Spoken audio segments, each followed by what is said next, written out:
Във Франция има малки села, където животът е особено приятен, където всички се познават и които изглеждат пощадени от мрачните събития, които понякога натъжават ежедневието ни. Такъв е случая с Гре, малко градче в Горна Сома с 5000 жители, където животът тече спокойно. В събота, 28 октомври 2017 година, денят започва като всеки друг за жителите, които не подозират, че след няколко часа техният град, за който никой никога не говори, ще бъде наводнен от журналисти и ще бъде в центъра на медиите месеци наред. В 12:15 на 28 октомври двама мъже влизат в жандармерията на Гре. Един от тях през сълзи обяснява на полицая, който го приема, че жена му е излязла да тича сутринта и не се е върнала. Той дори посочва маршрута, който е трябвало да следва. Мъжът е на 33 години и е подкрепен в тази болезнена стъпка от зет си Грегори, който също е много притеснен. Този съпруг, изяден от тревога, е дошъл да подаде сигнал за изчезването на жена си Алексия. Това е Джонатан Девал. И никой все още не подозира мащаба на шокиращите събития, които ще последват след тази първа декларация пред властите. Добре дошли, Код криминален!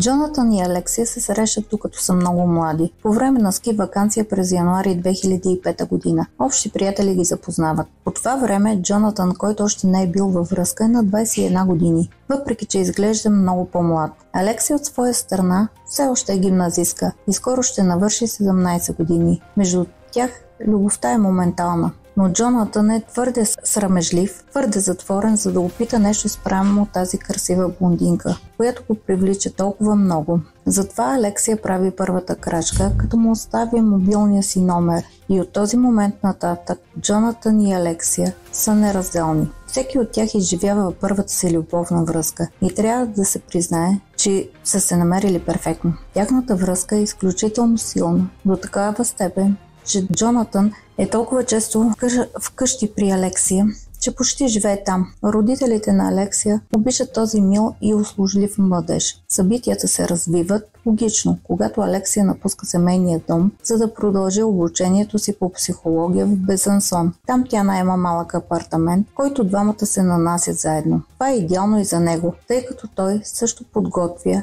БТС по информатика в същия град. И това му позволява да изживее любовта си с Алексия, без да е далеч от нея. Връзката им е все така интензивна и силна. Двамата влюбени прекарват цялото си време заедно, без никакви други дейности. Те правят всичко заедно, което радва техните близки. Обсесивно-компулсивните разстройства, които Джонатан е развил след смъртта на баща си, дори са изчезнали. Той се наслаждава на тези моменти на щастие, които не е вярвал преди. Трябва да се каже, че началото на живота му не е било лесно. Астматик и с увреден слух, Джонатан е крехко дете, което израства в много скромно семейство и вижда баща си да напуска дома, когато е бил само на 2 години. Прекалено защитаван от майка си, той прекарва цялото си детство в компанията на своите 5 брати и сестри. През 2014 една IT компания в Гре му предлага постоянна работа. Това е добра възможност за него и за Алексия, която винаги е била много близка с семейството си. Възможност да се върне да живее близо до родителите си след този опит от Безансон. Алексия от своя страна мечтае да упражнява благородната професия на учител,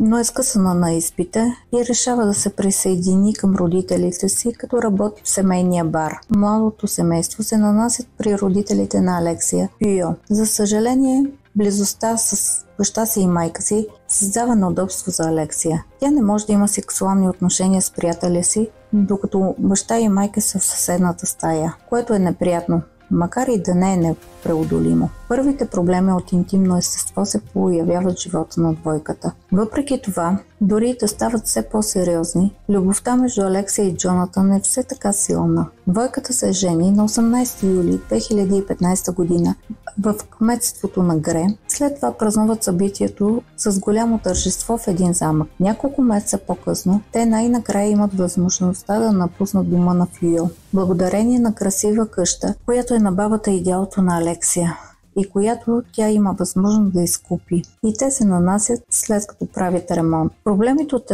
интимно естество, които все пак недвусмислено отдалечават двамата влюбени с годините, са единствената сянка в този идеаличен пейзаж. И дори години след сватбата им, въпреки всички възходи и падения, Джонатан все още е толкова влюбен в нея. Той казва, че Алексия е всичко за него и само това, което полицайите не знаят в този момент, когато Джонатан идва да съобщи за изчезването на жена си, и че през последните няколко месеца връзката им се е влошила до такава степен да стане токсична. Джонатан бяга от дома, когато може, вместо да остане с жена си, която страда от това, че не може да забременее. Атмосферата е отровна и младия мъж предпочита да лъже, измисляйки извънредни часове на работа, които не съществуват, просто за да не се връща вкъщи, да се изправя пред проблемите си във връзката. Вместо това, той отива при майка си, скрива колата и стои там, без да прави нищо, докато Алексия не си легне и той може да се върне вкъщи спокойно. Освен майката на Джонатан и самия той, никой не знае за това. За затворените штори на красивата им къща с басейн, възможно ли е да се е случила трагедия? Алексия е изчезнала само 3 часа и обикновено се казва, че трябва да се изчака поне 3-4 дни преди да започнеш да се притесняваш, когато възрастен човек изчезне. Противно на това, което бихме могли да си помислим, полицаят, който приема декларацията на Джонатан, не се задоволява само да го изпрати до вратата. Той разбира, че случаят е сериозен. След тази декларация на Джонатан, процедурата за изчезване е започната още същия ден. Полицейите се опитват да разберат повече, за да имат всички шансове да намерят Алексия възможно най-бързо. Като начало разпитват Джонатан за дрехите, които е носила жена му, когато е тръгнала да прави джогинг. Джонатан отговаря с тих глас, че е носила розови маратонки, черни шорти, бели чорапи и червен пуловер с дълъг ръкав. Отгоре е носила сива тениска. Описанието му е доста точно и това не е единственото нещо, което кара полицейите да се замислят. Всъщност техният опитен поглед се спира на подозрителни следи по ръцете на Джонатан. Следи, които той не се опитва да скрие, които приличат на наранявания, които биха могли да се получат по време на борба. Освен множеството надрасквания, агентите забелязват също ухапване на дясната ръка. Естествено, те се чудят откъде идват всички тези наранявания и по-точно дали Джонатан и жена му не са се били помежду си, което би дало съвсем друг обрат на тази история, която все още се третира само като изчезване. Затова му задават въпроса и докато всеки, чиято жена е изчезнала, би се опитал да обясни по начин, който не го постави в центъра на вниманието, Джонатан отговаря с откровеност, която остава последните бездуми. Той категорично заявява, че тези следи са направени от Алексия Девал, неговата жена. Тя ме удря, бие ме и ме щипе, когато поиска да бъдем интимни. Това са неговите думи. Полицейите са шокирани от тези думи и от спокойствието, с които ги изрича. Би ли имало пред тях мъж, бит от своята съпруга? Тези случаи на насилие рядко стават обект на жалба, защото повечето мъже, жертви на домашно насилие, се срамуват твърде много да говорят за това с някого. Въпреки това, полицейите знаят, че съществува и може би обяснява защо Джонатан не се опитва да скрие нараняванията си, а да обясни поведението на своята съпруга. Джонатан спонтанно продължава с обяснението, което дава на полицайите. Поред него това е отлечението, което Алексия прави, за да се справи с безплодието си, което и предизвиква тези пристъпи на насилие, тези неконтролируеми кризиси, от които той е жертва. Обяснението изглежда логично, тъй като такива странични ефекти са известни за много лекарства. Въпреки, че това все още трябва да бъде проверено. защото ако тези следи наистина са причинени от Алексия, това отваря само два възможни пътя, според следователите. Или Джонатан е мъж, малтретиран от половинката си, както той твърди, или е имало скорошна борба помежду им, което очевидно би променило ъгъла на разследването. Затова логично Джонатан е помолен да разкаже по-подробно какво се е случило от предната вечер до момента, в който Алексия е тръгнала да тича, което според него се е случило в 9 часа сутринта в събота. Съпругът се съгласява, изглеждайки готов да сътрудничи с полицай, колкото е възможно. С тих глас той започва да описва събитията от предната вечер, когато Алексия и той са се присъединили към родителите й за вечеря. Между другото, зетият на Джонатан, който е с него в момента, докато го разпитват полицайите, Грегори, също е присъствал на тази вечеря. Жена му Стефани, сестра на Алексия, също е била там с 2-годишния им син. Цялото семейство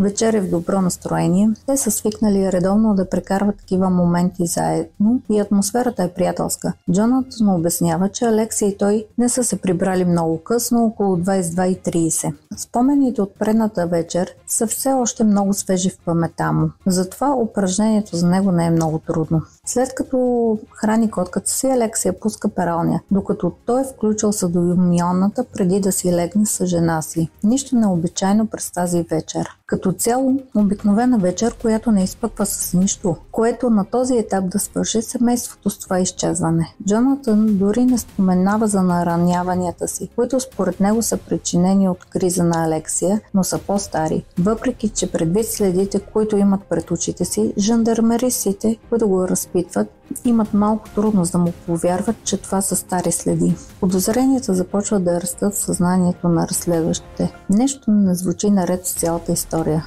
Джонатан им признава, че е жертва на домашно насилие. Явява се в участъка с очевидни следи от ухапване и дръскотини и им разказва история за идеална двойка. Те обаче избират да запазят подозренията за себе си и за момента продължават да слушат Джонатан, който обяснява, че е спал до 7:15 сутринта на следващия ден, часът, в който двойката се събужда. Минута по минута Джонатан описва събитията от сутринта под внимателния поглед на жандармеристите. Алексия и той закусват заедно. За нея, която се опитва да отслабне по всякакъв начин, закуската е доста оскъдна. Малка плодова салата. Между другото, по време на вечерята, предната вечер, тя е яла само салата. Джонатан си взема купа зърнена храна, но това не им пречи, според Джонатан, да споделят този момент като влюбени, гледайки няколко епизода от сериал, който обичат да гледат заедно. След това Алексия отива в банята, за да се изкъпе, преди да се облече в спортно облекло. 9 часа сутринта тя целува Джонатан и напуска къщата, за да започне сутрешния си джогинг. Джонатан уточнява пред полицая, че обикновено тя не отсъства повече от 45 минути. И Джонатан признава, че започва да се притеснява за завръщането на Алексия едва в 9:50, т.е. по-малко от час след като е тръгнала. Малко хора биха се притеснили за няколко минути закъснение. Въпреки, че за съжаление имат твърде много истории, в които жени, които правят джогинг, изчезват. Както и да е. Джонатан се притеснява. Колкото повече време минава, толкова по-ясно се чете притеснението на лицето му. Той обаче все пак отива да види майка си, Мартин, която живее в Велес, близо до Грей, и пие кафето си при нея. Същата сутрин Джонатан признава пред майка си, без заобикалки, че Алексия е изчезнала. Изчезнала. Думата е казана. И все пак не е и 10 сутринта, но убеждението на Джонатан е странно силно. Сякаш знае, че Алексия никога няма да се върне. Дори стига до там да предупреди родителите й същата сутрин. Той спира в бара, където работи Жан-Пиер, бащата на Алексия. Тъй като са близки, той му се доверява без колебания. Алексия е тръгнала да тича, въпреки че е била уморена, и от тогава няма новини от нея. Жан-Пиер, бащата, е изненадан, че Джонатан се притеснява толкова много и особено толкова бързо. Затова го успокоява колкото може, като му казва, че тя сигурно ще се върне скоро. Джонатан кима и се тръгва, преди да направи ново посещение. Този път семейния дом на Фуйо. В 11 часа той звъни на вратата на своята свекърва, която нарича с любов мамо. Но този път са минали 2 часа от както Алексия е тръгнала на това злополучно бягане. И Джонатан се разплаква в ръцете на Изабела. Изабела е толкова объркана, Тя не е свикнала да вижда зет си в такова състояние и веднага започва да се притеснява. Питайки го какво не е наред. Тогава Джонатан отново обяснява, че Алексия е тръгнала да тича и все още не се е върнала. Объркана майката на Алексия разменя поглед с Грегори, който също е в хола. Грегори решава да повтори маршрута, който Алексия би трябвало да е изминала със собствената си кола и взима Джонатан със себе си. Вярно е, че 2 часа без никакви новини е твърде дълго за Алексия, която не е свикнала да отсъства толкова дълго. Въпреки това, Грегори отказва да се паникьоса. Сигурно има логично обяснение за това отсъствие и те ще го открият заедно. На седалката на пътника Джонатан посочва на Грегори, че Алексия вероятно е поела пътя за Велес, напускайки Гре. Така Грегори и той отиват там, карайки бавно, за да имат време да проверят краищата на пътя в случай, че Алексия е имала инцидент. Но нищо. Двамата зетове се връщат с празни ръце, след като са претърсили този малък път. Отново Грегори поема инициативата и предлага на Джонатан да минат до дома им в Гре, за да се уверят, че Алексия не се е върнала междувременно. Отново нищо. Въпреки призивите на Джонатан, който вика името на Алексия в къщата, нищо. Никакви следи от завръщане. И те тогава решават да отидат и в болницата в Гре, която посещават като последна възможност. Но там не е регистрирано постъпване, което да отговаря на Алексия. Това е задънена улица за двамата мъже, които нямат друг избор и се оказват в полицейския участък, надявайки се да получат помощ за намирането на Алексия. Разказът на Джонатан е доста последователен за следователите, въпреки че те смятат, че той се е притеснил твърде бързо. В крайна сметка, фактът, че един съпруг се тревожи, защото жена му се е забавила с няколко минути, не е нищо престъпно. Това прави Джонатан просто много стресиран човек и това далеч не е причина за обвинение. И най-вече в този момент приоритет номер 1 е да се намери Алексия Давал. Агентите ще разследват съпруга по-късно, защото въпреки че не искат да пренебрегват нито една следа, било то скитник, сексуален хищник или дори ловен инцидент, тайно техните съмнения относно разказа на Джонатан не са изчезнали. В Грей, малкото градче, обикновено спойно, улиците са наводнени от жандармеристи, които организират търсения на Алексия. Много жители на Гре, както и на Грелявил, малко село в близост до Гре, също вземат участие в търсенето. Изчезването на Алексия Давал отзвучава в съзнанието на много хора, които като нея излизат да бягат сами и се идентифицират с тази млада жена на 29 години, която никога не се е върнала вкъщи след сутрешния си джогинг в събота на 28 октомври. Името е в устите на всички. Трябва също да се каже, че Алексия познават всички. Майка Изабел Фуйо е част от Общински съвет на Гре, а баща й Жан Пиер управлявал от няколко години бара на централния площад на града. Тя е момиче от града, което всеки е срещал поне веднъж, което обяснява незабавната и масова крепа, която младата жена получава в момента на изчезването си. Никога такова полицейско присъствие не е било наблюдавано в Гре и всички имат надежда, благодарение на бързината на властите, да я намерят жива. Стотици доброволци претърсват селските райони с жандармеристите. През целия ден в събота дронове на жандармерията прелитат над полета, горите и пътеките в търсене на бегачката, докато кучетата търсят следата й в определен периметър около сектора, който Джонатан е посочил по-рано. Случаят придобива национален мащаб, когато жандармеристите решават да направят обръщение към свидетели по основните информационни канали. Няма време за губене, но те не са забравили странното поведение на съпруга Джонатан Давал. Паралелно с това екип от следователи се заема да претърси дома на двойката, за да провери дали, както твърди Джонатан, всичко е било спокойно и мирно в къщата преди Алексия да се изпари. След 12 часа същия ден агентите отиват в дома на Джонатан Давал, компанията на съпруга. Следователите не губят време, те директно обработват цялата къща с известния продукт люминал, който разкрива следи от кръв, невидими за невъоръжено око. Но нищо не се появява. Очевидно, никой не е бил наранен тук и това е добра новина за близките на Алексия, които във всеки случай не вярват нито за миг, че ключът към мистерията се крие в двойката, която образува Алексия с Джонатан. Въпреки това, един елемент изглежда странен в очите на жандармеристите, които претърсват къща. Мобилният телефон на Алексия е поставен на Кухненския плод в кухнята. На видно място.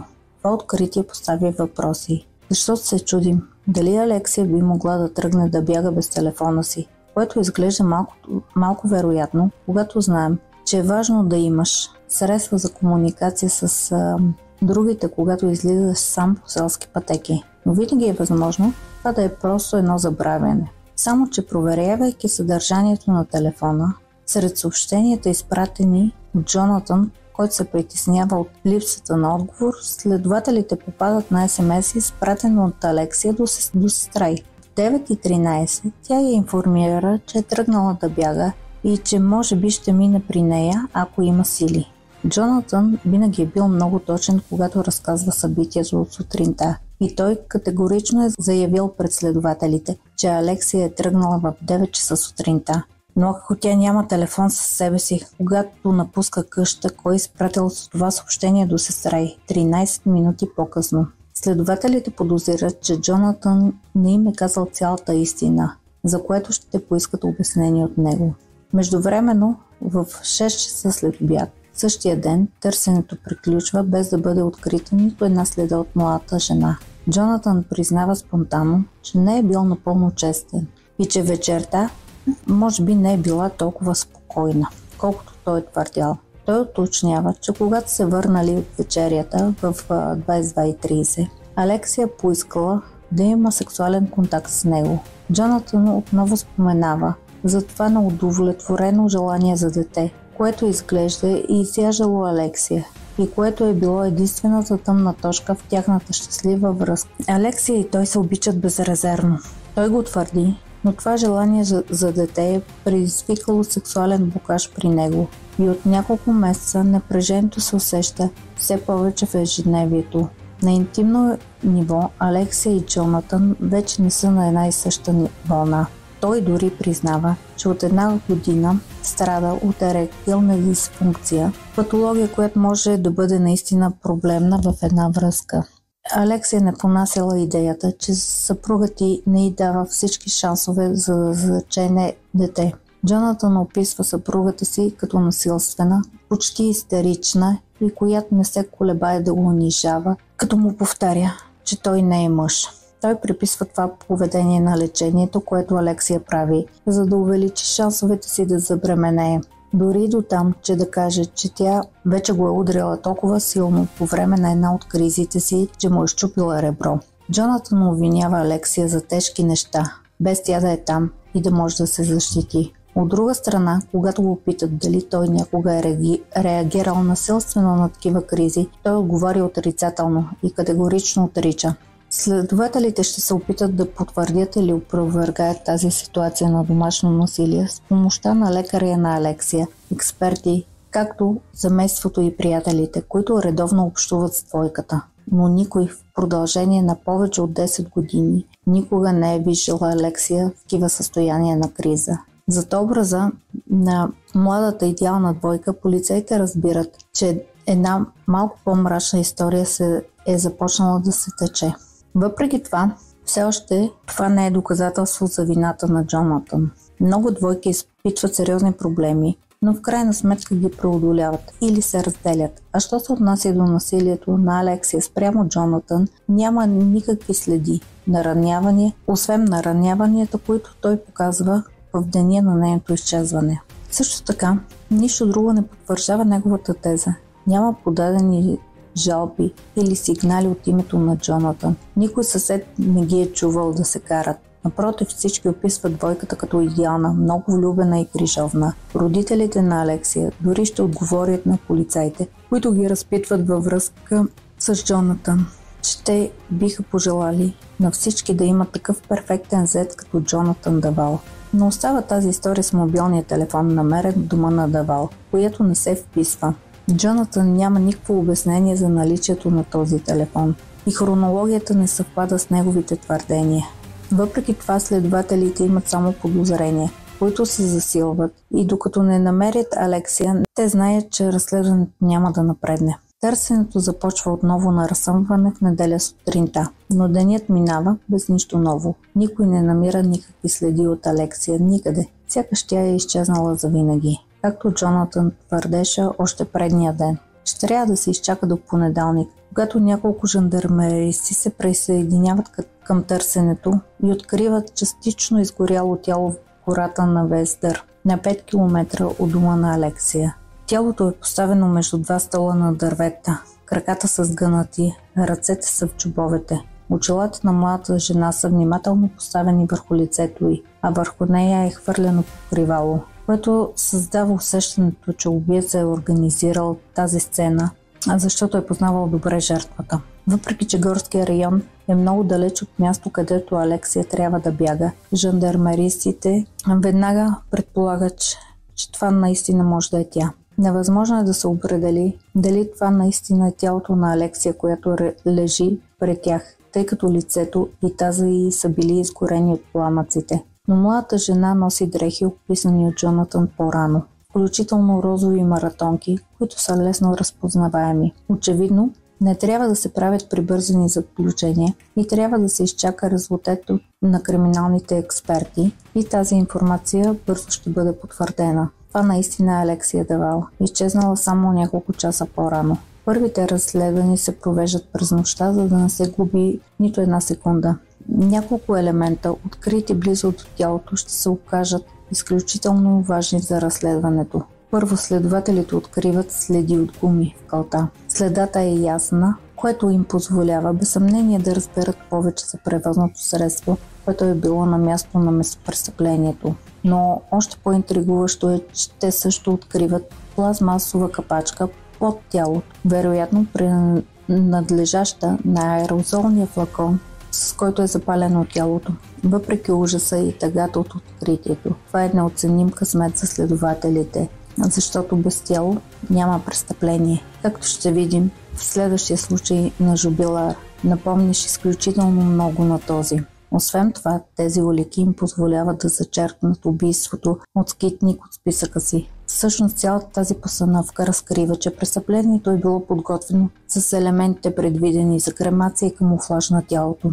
Разследващи трудно могат да си представят скитник, който се разхожда по горските пътеки с черчав и флакон с спрей в джоба си. Що се отнася до причината за смъртта, съдебният лекар е категоричен и неговият доклад насочва още малко разследването. Алексия не е била блъсната от кола. Тя е умряла преди това, задушена, а кремацията е извършена след смъртта й. И ясно е също, че тя се е борила с нападателя си, както показват защитните белези по тялото, както и множеството удари, които е получила по лицето. И тази информация, която следователите очакват, идва. Няма следи от сексуално насилие. Престъплението не е с користен мотив. Тази липса на сексуална мотивация в убийството потвърждава още малко интуицията на следователите, които смятат, че убийцът е бил със сигурност познат на жертвата и че мотива е съвсем друг. 48 часа след като Алексия се е изпарила, разследването за изчезване се превръща в разследване за убийство. Преди журналистите да се възползвали от информацията и да я разпространят по всички телевизионни канали, трябва да се предупреди семейството на Алексия, нейните родители, сестра и зети, както и съпругът й. Джонатан се срива, буквално в краката на полицаите. Една седмица след смъртта на Алексия, стотици бягания са организирани из цяла Франция в памет на младата жена. На преден план е Джонатан, нейният съпруг, който изглежда уморен и сломен. Той обаче настоява да присъства, за да отдаде почет на памета на тази, за която казва, че е все още влюбен. На следващия ден бяло шествие е организирано в Гре. То събра повече от 10 000 приятели и непознати хора, което е 2 пъти повече от населението на малкото градче. Отново до Джонатан с бяла роза в ръка, начало на шествието, с неговите свекър и свекърва, които го прекръщат пред камерите и го подкрепят. Триото обединено и солидарно в една и съща болка. Но Джонатан изглежда едва се държи на краката си, разтърсен от силни ридания и се пречупва многократно, когато говори пред журналистите. Тези, които са дошли за Алексия, не могат да не се развълнуват, виждайки съпруга и да плаче горчиво. Трудно диша и ходи. Случая разтърсва всички, които се занимават с него. Паралелно, разследването прави огромен скок напред, благодарение на нови елементи, събрани от жандармерист. И това ще се стовари върху раменете на Джонатан Давал, към когото се обръщат погледите на всички полицаи. Първо, ново несъответствие относно хронологията, дадена от Джонатан, още малко подкопава неговата достоверност в техните очи. И то е благодарение на свидетелството на един от неговите съседи. Докато Джонатан е посочил, че се е върнал вкъщи в 22:30, компанията на Алексия вечерта преди събитията, след вечеря със семейството, и не е излизал от къща до следващата сутрин, този съсед настоява, че е имало движение в дома на Давал. Той дори може да потвърди, че е било в 1:26 сутринта. И е толкова сигурен, защото метална плоча, разположена точно пред гаража на Давал, се движи и издава звуци всеки път, когато кола минава върху нея. Докато е спал, съседът е бил събуден от този характерен шум и е погледнал часовника си по рефлекс 1:26. Той дори си е помислил, че съседите се връщат много късно тази вечер. Второ, следователите проверяват служебната кола на Джонатан, малък бял Citroen Nemo, който използва за транспортиране на компютърната си техника, която е оборудвана с GPS тракер. Това устройство се активира всеки път, когато някой отвори вратата на автомобила. За да видят дали нощта на 27 срещу 28 октомври е била толкова спокойна, колкото твърди Джонатан, те проучват записа от въпросния тракер и това, което откриват, ги обнадеждава. Проследяващото устройство се активирало шокиращ брой пъти, общо 9 пъти между 1:26 и 11:45 на следващия ден. 1:26. Това е точно часа, в който съседа е чул превозното средство да минава върху металната плоча, което и потвърждава хипотезата на следователите, че Джонатан крие нещо. Доказателствата продължават да се трупат срещу него, защото следите от гуми, открити близо до тялото на Алексия, съвпадат точно с тези на неговата служебна кола. И тъй като че ли това не е достатъчно, един ловец предоставя ново свидетелство срещу него. Той твърди, че сутринта на 28 октомври, деня на изчезването на Алексия, около 9:30 забелязал малък бял камион, който съвпада точно с този на Джонатан, паркиран близо до гората Вездър, на около 15 метра от място, където е открито тялото на Алексия. Разбира се, има шанс този ловец да е видял превозното средство на убийца в този ден, но има хиляди бели камиончета. И дори ако той е сигурен в това, което е видял, това не е достатъчно да се твърди със сигурност, че това е Джонатан. Но проследяващото GPS устройство на превозното средство на Джонатан се е активирало 2 пъти между 9:25 и 10:18, точно близо до гората на Вездър. Накрая, по време на обиск в дома на Давал, следователите откриват същото покривало, с което е било покрито тялото на Алексия, както и аерозолен флакон без капачка, която съвпада точно с тази открита под тялото на Алексия.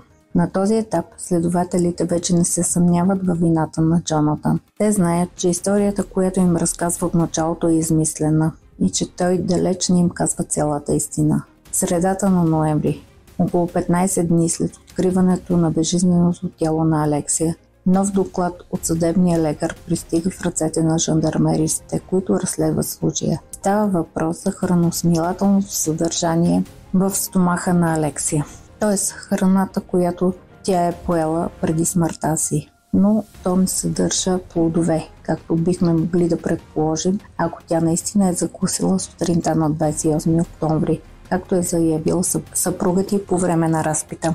Вместо това съдебният лекар открива неосвоени листа от салата, която тя е яла в петък вечерта по време на вечерята с семейството й.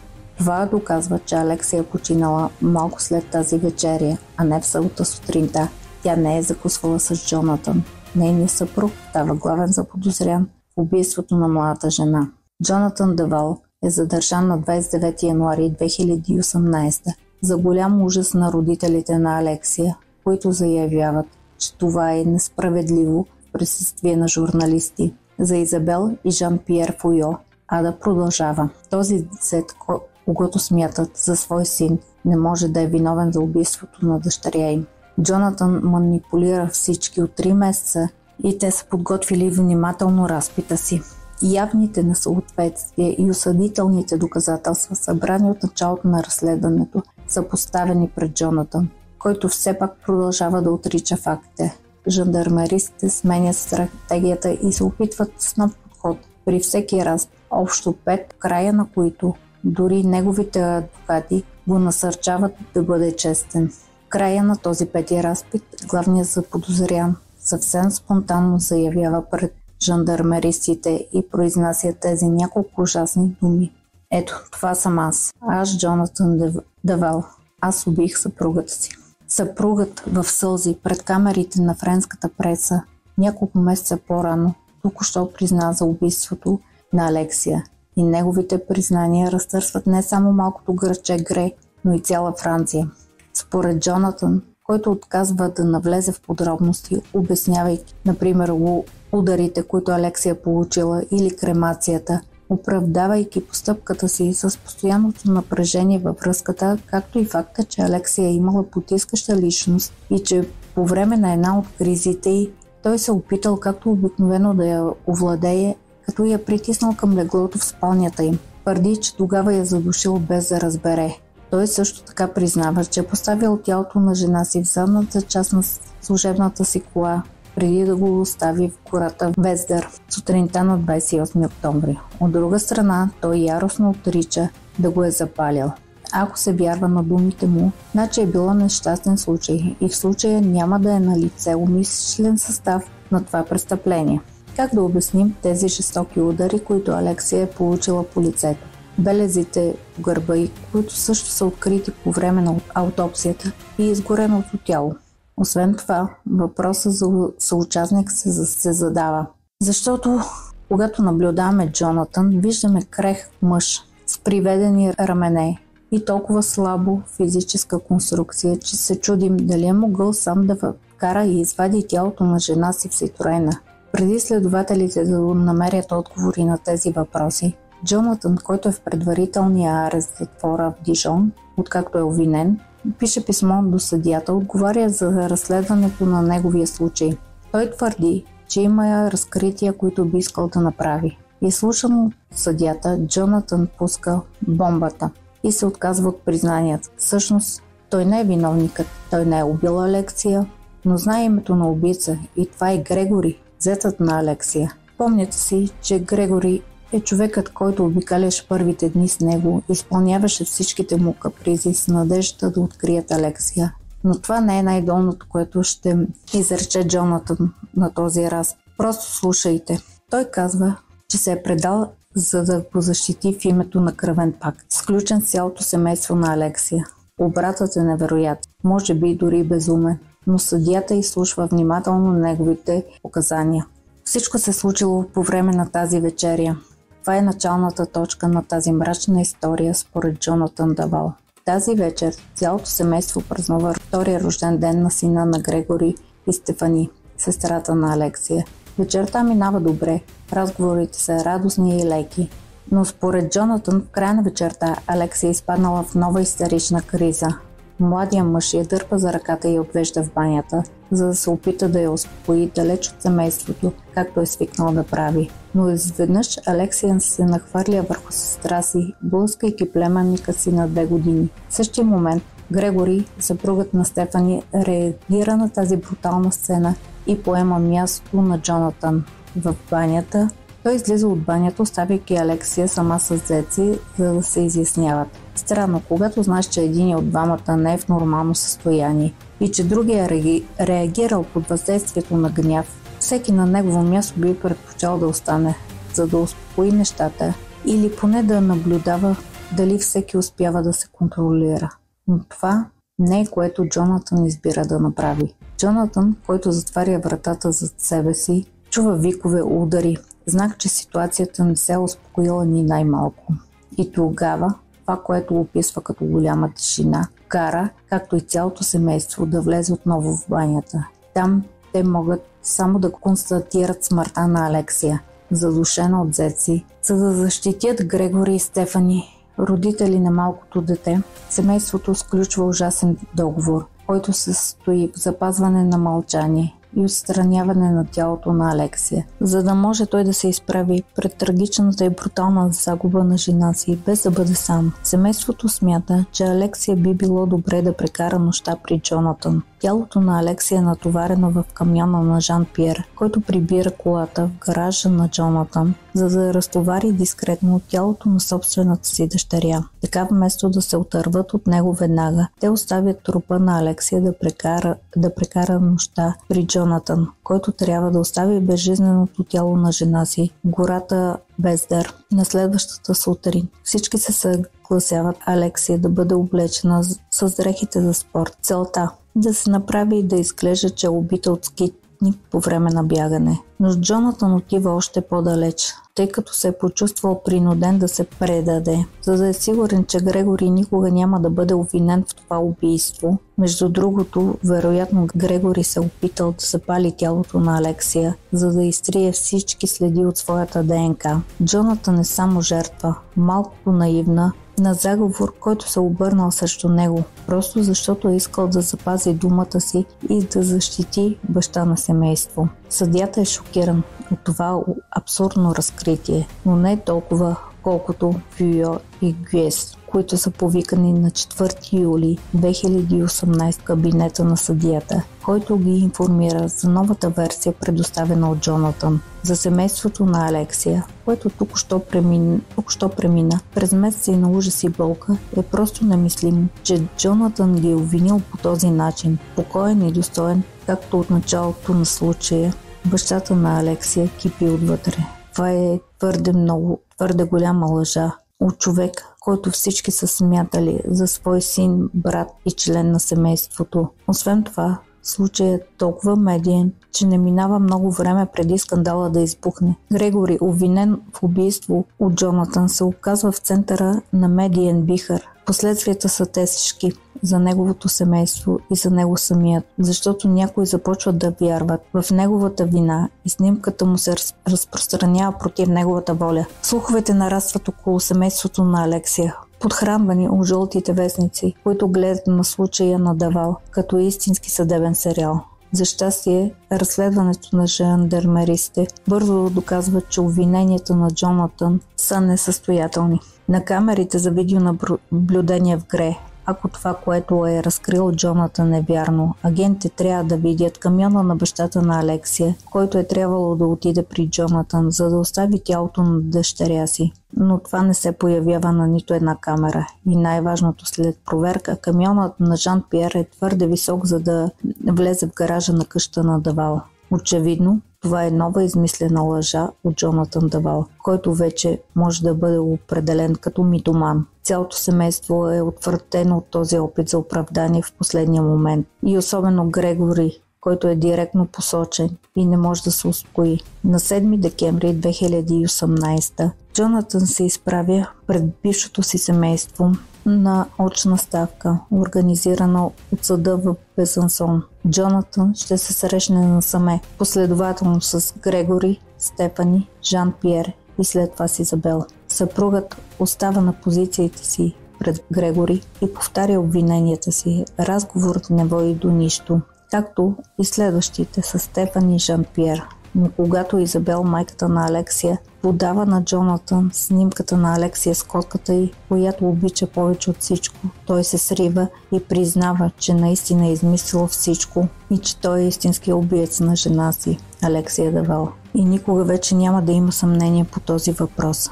Но остават още няколко въпроса без отговор в този случай. Дали Джонатан е действал сам? Кой е искал да кремира трупа на Алексия и защо? За да се разбере какво наистина се е случило, вечерта на 27 октомври 2017 година, когато Алексия е намерила трагичната си смърт. 6 месеца след точната ставка в съда между Джонатан и семейството на Алексия е нареден съдебно-следствен експеримент. Всички, които са работили по това разследване, се надяват, че благодарение на него те разберат най-накрая какво се е случило в дома на Давал по тази злополучна нощ. Понеделник, 16 юни 2019 година, кварталът и улицата, където са живели Алексия и Джонатан, е блокиран. за да се държи пресата на разстояние. 5 часа сутринта е, за да е възможно най-близо до истината. Шторите на къщата са затворени, тапайки дома в мрак, както е било в нощта на убийството.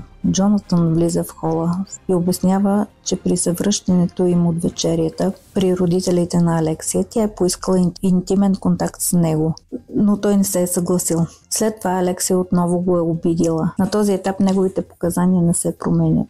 От друга страна, той признава този път, че последните й думи го подлудяват и че напрежението, което тлее отдавна, ескалира и къвката започва в хола. Поред Джонатан, Алексия е била бясна. Той взима ключовете за колата и се отправя към коридора, водещ към гаража, за да се качи на колата си и да напусне къща. Но Алексия го хваща и го притиска към стената, докато слизат по стълбите към гаража.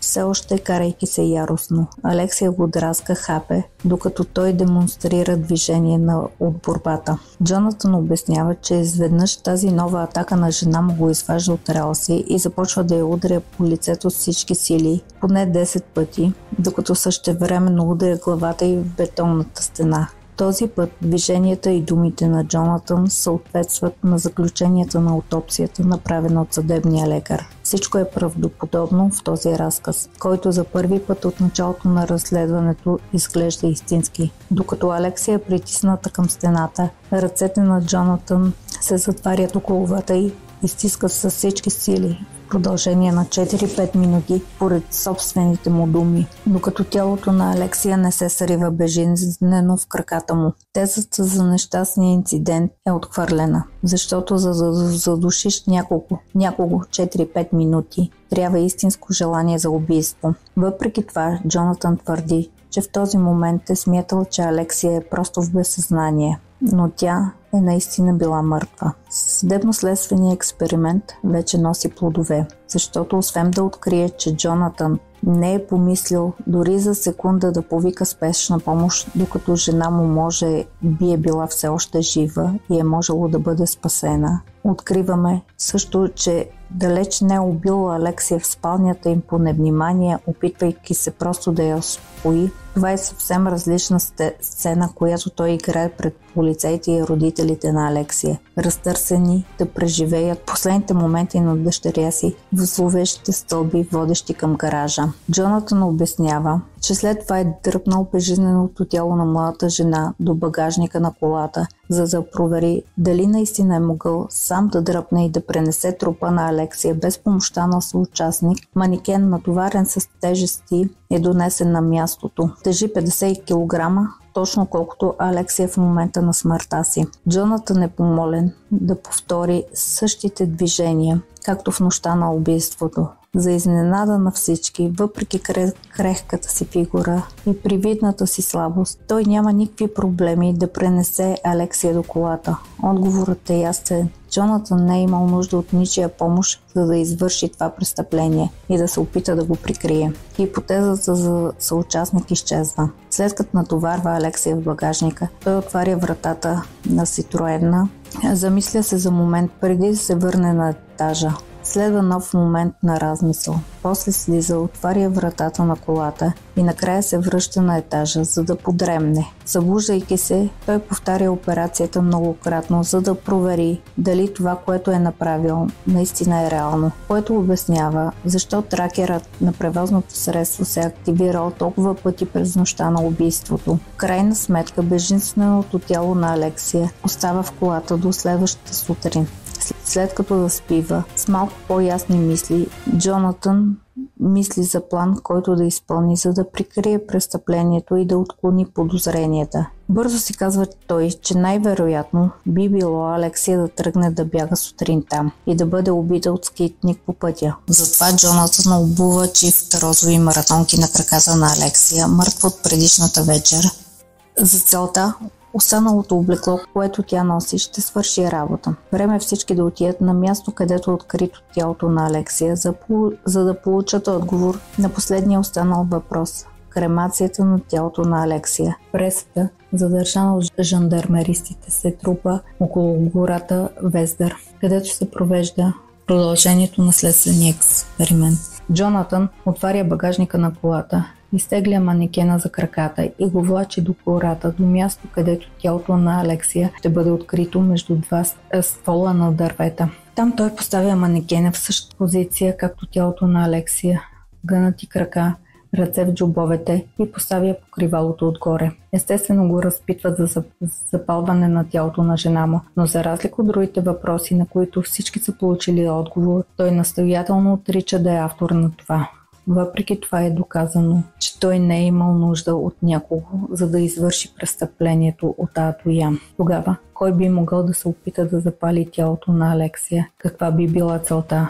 Някой, който минава и открива тялото, би ли го направил? В очите на жандармерист това няма никакъв смисъл. Родителите на Алексия, все още присъстващи по време на неописуемото изпитание, молещо поглеждат Джонатан да каже най-накрая истината под погледа на съдията, отговарящ за разследването. На Джонатан му е позволено да се срещне за момент с адвокатите си, на които той признава, че наистина е запалил тялото на Алексия, но не може да го изрече на глас. Насърчаван от адвокатите си да поема отговорност за постъпката си, цел да освободи родителите на Алексия от това време, убиецът се обръща към делегацията, присъстваща на място, и признава: "Да, аз го направих."